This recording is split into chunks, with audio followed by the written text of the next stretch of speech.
طبعا الناس اللي بتحب الزرع، النهارده جاي اكلمكم عن شجره من اجمل واهدى الاشجار اللي ممكن تزرعها في الجنينه او على الرصيف او قدام بيتك، وهي شجره او اوجاستا.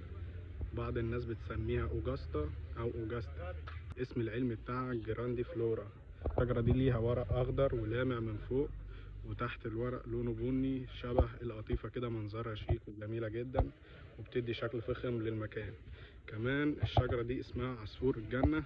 بتظهر وردة بيضة وريحتها زي الفانيليا كده، خفيفة وناعمة، وبتفتح في الصيف.